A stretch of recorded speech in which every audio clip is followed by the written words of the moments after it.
How many times has this happened to you before? You're running a page and you get a notification from Facebook that one of your posts is doing really well and that you should boost it. And you thought, I don't know if I should boost it or not. Well, I'm going to go through all that and why you should or should not boost a post.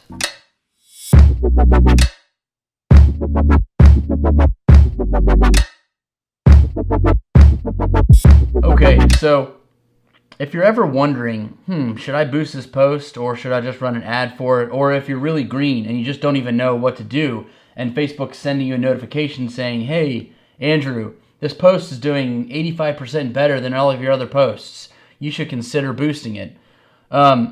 Me personally, I don't boost posts unless I just know that they are completely being knocked out of the park and they're doing so well on every level that I can afford to boost that post because they're either generating a ton of leads or a ton of sales, and at that point that post is pretty much viral and you can pretty much just consider it a win. And if you boost the post, no matter to what audience you really create for it, chances are Facebook's algorithm is already telling that it's a good post, it's a good ad that's running towards your audience because people are reacting to it well.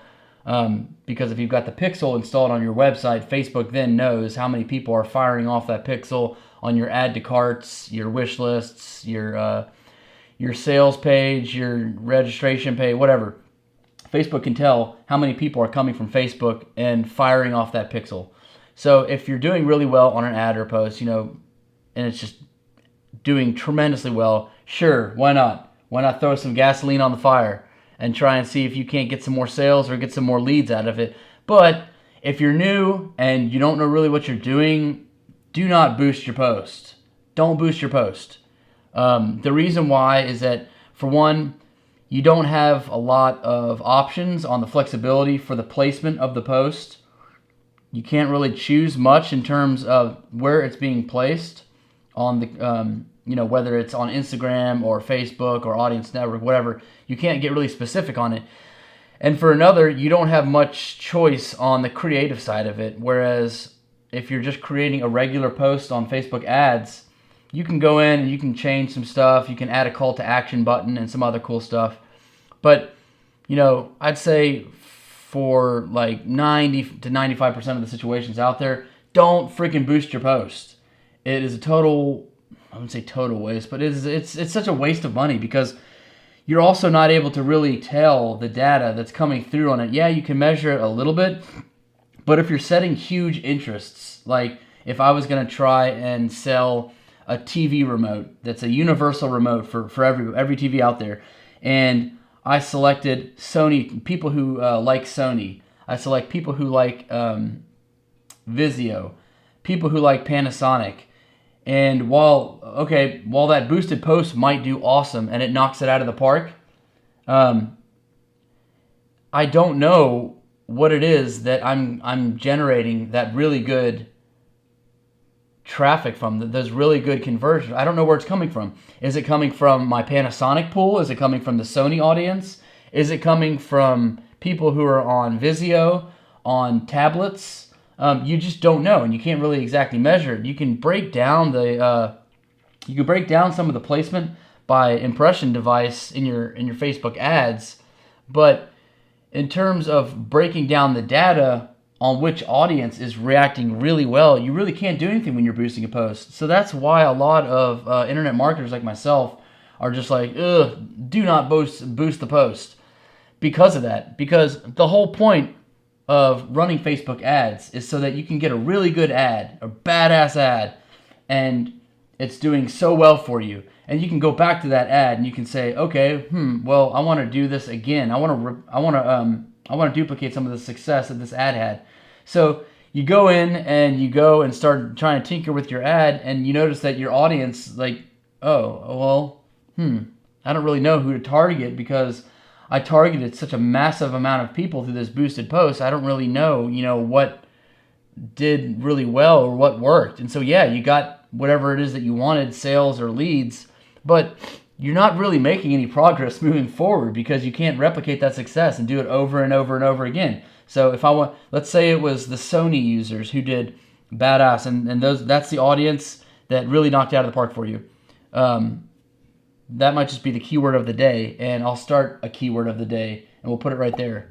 So if these Sony users knocked it out of the park, I want to try and target them again with a different kind of ad to see if, okay, can I sell them more stuff? Are these people going to buy more? Are they going to generate more leads? Or if it's a total flop, then I can go back to that actual Sony ad that did really well and knocked it out of the park. I can go back to that ad and I can see, okay, if it wasn't the audience of Sony users, what else could it be? Well, in that case, I go back to the creative and I look at the creative side of it. Okay, did I split test? Did I run a red, green, a yellow, blue type of image? If I did, which one was doing really well? Which device did really well? I can start to break it down in a much more holistic way, as opposed to trying to just, I don't know, I guess just you would be guessing at that point of trying to find out which audience moved the needle for you when you've got so many different audiences pulled in and targeted together. So, long story short, do not boost the ad. Do not boost ads if Facebook is recommending you to do so. Just because you have a nice post, it's doing really well, cool, great. Now do something else with it, but just don't boost it.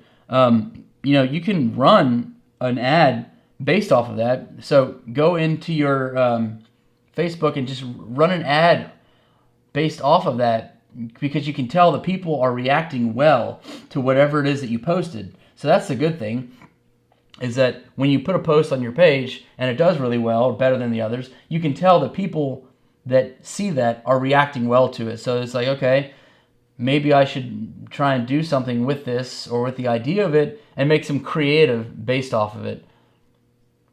So I think if you're going to run a boosted post, like, the only situation really is if something is just blowing up for you, you've done super well with it, or maybe like you've got an announcement on your page and your company just got bought out by Best Buy. And so you want to announce that to get some sales or something. And you put it on your page and you boost that post to people who like your page and maybe their friends. And then Facebook will deliver, of course, that post to everyone's news feed that has liked the page. But, I really don't see many situations where a boosted post is really helpful to a brand and to your marketing dollars. I think there's a much better ways that you can spend your money for, the amount of revenue that people can generate from Facebook ads. I mean, I just don't think that boosted posts work that well. So that's my 2 cents on it. And if you want to really knock it out of the park, then try running Facebook ads, or run an engagement ad, or maybe run a traffic ad for landing page optimization. Just don't run a boosted post. That's it. Just don't run a boosted post. That's all. Anyways, that's all I got for this time. See ya.